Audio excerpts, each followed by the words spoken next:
Divorce lawyers of Reddit, what is the most insane, evil, funny, dumb way a spouse has tried to screw the other? Paralegal for divorce lawyer. This one is morbid. We represented a guy who believed vehemently that his wife was assaulting the children. The authorities were involved. Child services was involved. It was never clear what the truth was, or if anything at all was going on, but our client was sure. He shot his wife dead at a custody exchange in front of the children. He then sat down and waited for the authorities. We visited him in jail with his criminal defense attorney. As we were leaving, he told me, "Well, I guess the divorce is over now." And he laughed. This was the first time I had ever been speechless. Edit. This has gotten a lot of responses. I can't really reveal details or context here.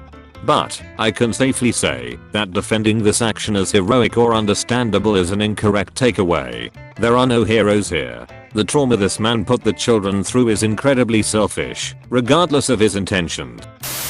I was an assistant for a family law practice, not a lawyer. So it was already a disaster of a divorce because the ex-husband was a dick. But it got so much worse when the wife started dating someone new with a severe cat allergy like a year after they split up.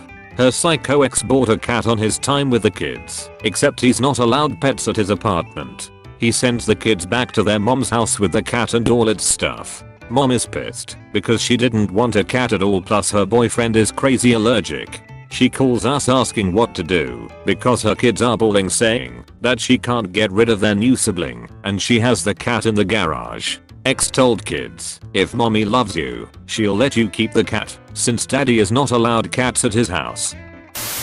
Had a client whose wife wanted him out of the house. I told him not to leave, just move to a different bedroom for the time being, because once he was out the chances of him ever getting back in were slim.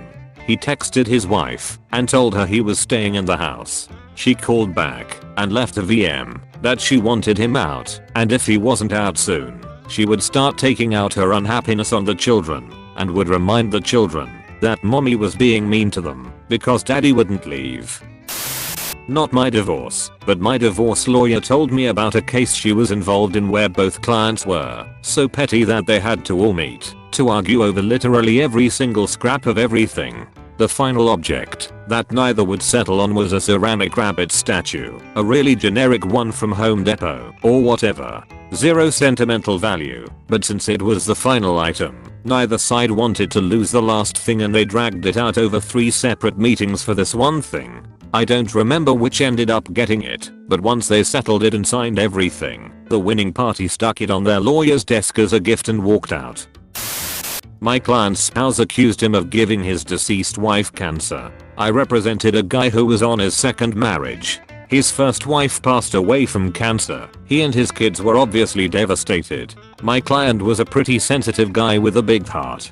His second wife could be very charming, which was why he fell for her, but it was all a facade. Anyway, to make a long story about a lengthy divorce short, my client met a very kind and affectionate woman during his case. They really hit it off and were basically engaged, even though his divorce was far from over. The fiancé started having health problems and was diagnosed with a form of terminal cancer. Somehow the second wife found out about this and tried to use the cancer diagnosis against my client in court. She developed this crazy theory that my client had killed his first wife by giving her cancer and that he was doing the same thing to his fiancée. The second wife's attorney, who was quite good, refused to be a party to it. The attorney never addressed the argument in court and didn't even ask the second wife any questions about it during testimony. Rather, the attorney informed the judge that the second wife wished to address the court directly about an issue. The judge allowed her to do so in a highly irregular move. The second wife told her crazy conspiracy theory to the judge, adding that she was certain my client had tried to give her cancer at some point as well. I wish I had an artist's rendering of the scene, capturing the second wife's crazy eyes, her attorney's look of shame/embarrassment, the judge's look of confusion/ennui, and my look of awe-inspired disgust. Friend was going through divorce from insane husband. He had been texting her pics of the gun he bought and threatening her. Police were called. Nothing they could do because it was only a picture. He was staying with a secret girlfriend at this point. She allowed him to go get his stuff from the house. She was scared to go back in the house alone. I went with her. First red flag was he had changed the locks. So we waited for locksmith to open the house and change the locks again. Well, when the door opens, we noticed all of the furniture was gone. So we carefully went upstairs in search of her cats. The entire second floor was empty. No cats. No furniture. Even her clothes were gone. Come to find out, he hired a moving company to pack and take everything, even the food in the fridge. Finally found the cats. He had taken them to another vet in town and put them up for boarding under his sister's name, thinking she would not be able to find them. He was finally forced to disclose what happened to her possessions. He had them taken to a storage unit far away from the home. I was the live-in boyfriend to my ex-GF who had kids with her ex-husband. His new GF did not want him paying child support to her, so she had her parents pay for an attorney.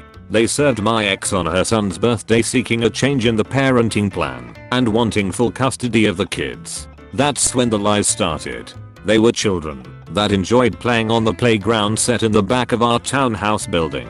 So yeah, they had typical bumps and bruises that kids get from playing. I was accused of physically abusing the kids. One kid was school age, so CPS showed up unexpectedly at their school to interview them, then came to our house to inspect our home environment and to interview me. CPS concluded there was zero evidence of any type of abuse at our home.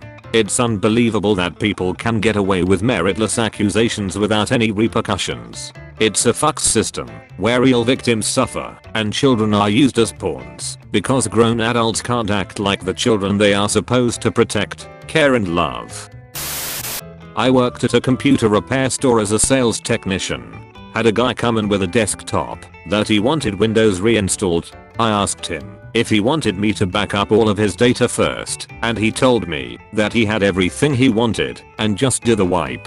I put it in the queue and he paid and left. I started it about an hour later, since an XP install was only about 45 minutes off the network.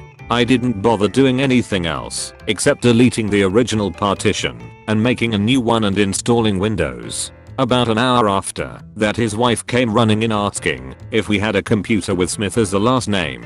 I told her I did, and she showed me her ID and said that her husband brought it in to try and destroy all the proof of him cheating and stealing money from their business. When she asked if I had wiped everything, yet I told her I just did a Windows install and didn't actually really wipe anything.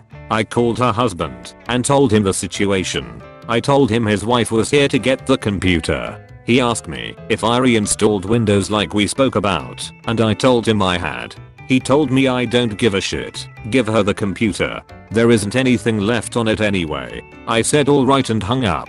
I told her that he said I could give it to her and then explained to her how reinstalling Windows doesn't magically delete everything, and explained to her how I could recover all of her files in a couple of hours. I ended up staying late that night and she bought me pizza and Mountain Dew.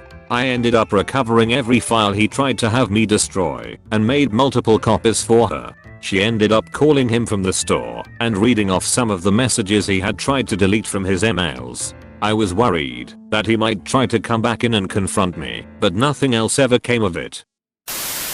This one hits close to home because it happened between my parents. We had a family friend who was a lawyer and my parents agreed that he would be the lawyer for both of them as a mediator. So, as the assets were being divided, my dad got absolutely slammed. She was going to get the house, cars, half his retirement, and an insane amount of alimony, to the tune of like $2,500 a month for the rest of her life. My dad has a good job as a municipal employee, but that was probably 70% ish of his paycheck. Turns out that my mom and the family friend actually conspired to rip my dad off and make it seem like that's what a divorce settlement looks like, and she was going to kick back more money under the table after the dust had settled. Dad just didn't know how these things worked.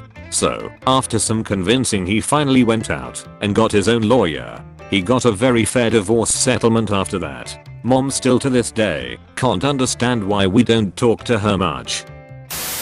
I was quite rightly reminded that posting about an active file, even anonymously and on generic terms, is bad practice, so I removed that. I had one client who was controlling their spouse by keeping them addicted to meth. I fired them. My boss had a client who, well after we fired them, set themselves and their child on fire rather than give up custody. A few people have asked if the above was a specific case. I'm ethically prohibited from confirming or denying, but this is sadly not a very unique event. There are lots of reported and unreported instances. None of these are that funny, I apologize. So here's my funny story. On the stand, my client and the other lawyer's client each spent about an hour saying I'm not lying, they're lying, then calling the other a bitch, asshole, goof, you name it. Often, using that phrase exactly. At one point one of them was cautioned by the judge for swearing and said fuck, sorry. The judge decided they were both not credible. I work for a divorce attorney now, but the craziest thing came to my attention when I worked for the prosecuting attorney. This couple was breaking up, and Mr. left the house. Miss Us went to work the next morning as usual. When she returned home in the evening she found Mr. had been to the house and removed his clothing and belongings as she expected. What she didn't expect was that he had also gorilla glued her belongings together. He glued the TV remote to the table, the phone to its cradle, the couch pillows to the couch, and even glued the vacuum cleaner to the carpet. She called the police and reported this as property damage. The police went with her through the house documenting dozens of items glued to various things, but for days she was discovering random things and she would call to amend or update her report. My GD omits were glued to the wall, or he glued the effing sheets together in the linen closet. I've seen people do and say really awful things to each other, but that was diabolical. I have so many. My favorite recent story is this. I had a knockdown drag out trial. I represented husband. He worked, wife did not. Wife was nickel and dimming us on personal property, furniture, pots, and pans. Really dumb stuff. Just before the divorce, my guy had paid for wife's physical enhancements. So we are sitting in court, judge is out, but clerks are in the room, negotiating this issue, so we don't have to take it in front of the judge. And finally my client gets fed up and says, look, if she gets half the couch and the fridge, then I want one of her tits. The entire courtroom burst out laughing. He was serious though. I have lots of these stories, if people want more. Worked at an airport. Big burly guy brings an ugly ass dog in a crate to the counter. He is clearly misty eyed. Turns out wife got the dog in the divorce and he has to send it to her, and she told him as soon as she gets it, she is putting it down. He asks if he can have some time with the dog before the flight, so they go out in the grass and they both roll around in the grass, dog's tail just wagging away, not knowing anything about his future. The guy puts him back in the crate, drops him off the counter, says thanks, and then just walked out head down and just looking crushed. That was 30 years ago, and I still remember it like it was yesterday. Not a lawyer, but my partner has a mate who was going through a messy divorce. He registered as a gambling addict and went to some gambling anonymous, or whatever it's called, and proceeded to go to the casino every day, taking wads of cash with him, pretending to gamble it all away, while he was secretly squirreling it all away. That way, when it came to the divorce, and he was questioned where all his money went, he could prove that he lost it all through his gambling addiction, and never had to pay her a penny. I read about a case where the wife was trying to take half of a guy's business and millions in personal assets, only to find out that the business had been moved into his son's name years earlier, and the guy donated all their savings, millions of dollars, to a children's hospital in his soon-to-be ex-wife's name, so she couldn't get the money. The judge said what he did was technically legal, since it was community property and no freeze had been placed on it yet, but was morally unconscionable. Lawyer said in his entire life he never saw a bigger smile on a man's face. He just kept saying, I just wanted to help the children, and smiling. Not a lawyer. I worked at Staples for 6 months in college. I only ever sold one chair mat because the cheapest one was crap and the nice one was $120-ish. One day a guy walks in who looks homeless. He looks distraught. I give him my normal doing all right today, sir? And he tells me that he needs a chair mat, so I walk him back to show him the options. I told him that no one had ever bought one because the $30 mat is flimsy and the nice mat is over $100. He looks deeply into my eyes and says my wife left me today. She cheated on me and she's going to take everything. Give me the most expensive mat you have. If she wants it, I'll cut it down the middle so she can have her half. Fucking bitch. I didn't really know what to say, but I came back with, well, we do sell protection plans for $9.99. If anything happens to it. He interrupted with, fuck it, add it on there. Every dollar spent is one she can't have. I hope he's alright. I probably caught him on the worst day of his life. Got props from the bosses for not only selling a mat, but also for the protection plan.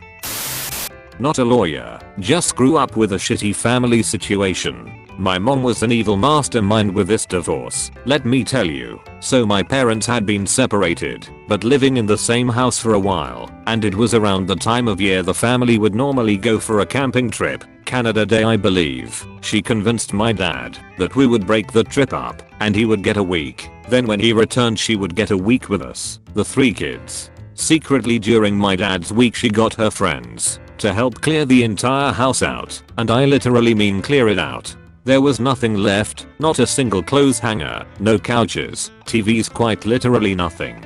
She chose this vacation setup really well too. Camping meant we didn't need money or have access to cell service, which she took advantage of as well, and emptied the bank accounts and hid all the money away. She didn't stop there though. She also maximumed out lines of credit and all credit cards. Normally this would take a while, but she was smart as hell in this approach. Earlier when planning this divorce she had convinced my dad to quit his job, quite high paying I should add, to start a company. This company was still new and needed a ton of expenses paid, so the banks didn't think twice about this ridiculous amount of money being transferred, as it wasn't out of the norm anyways from their new setup with the company. Then, when it came time for my dad's trip to end, she told him he needed to call her when he got back in cell range. Upon calling, she told him that she was on the way out in the same direction anyways, so we could just meet halfway to spare us kids a bit of driving time on our way to the next trip, which was odd considering after a week of camping we all wanted to shower and clean up, but she was very adamant. We met up and swapped vehicles, then my dad was on the way home alone while we were off to hide away at a location different than where she had told my dad. When he got home he thought we had been robbed. It didn't sink in. He called the cops and started phoning family. Because of how empty the house was he broke down and didn't know what to do. That's when my mom's dad came over and told him the truth. He said she left him and took everything. She hid us and I believe tried to steal us, but that part is a bit fuzzy for me. Eventually it somewhat caught up with my mom. The judge was shocked at what she did. She even went as far as trying to convince us kids that my dad was abusive and had us interrogated by a cop wanting us to lie about him. The whole situation was crazy. She ended up blowing all the money on fancy trips and shopping sprees with her friends, and when the judge ordered her to pay it back she fled the country. Now she lives in Australia and doesn't have to pay anything. Not a divorce lawyer, but remember this from another Reddit. Husband and wife getting divorced. There was a classic car, Ferrari, Jaguar or something like that was worth a lot of money. It was a bone of contention in the divorce. After several months the husband finally proposes that he will let her have the car if she gives him the house. She agrees. Come to find out he had been taking the car out every day and doing loops around the city for hours, putting thousands of miles on it, making it worth nothing.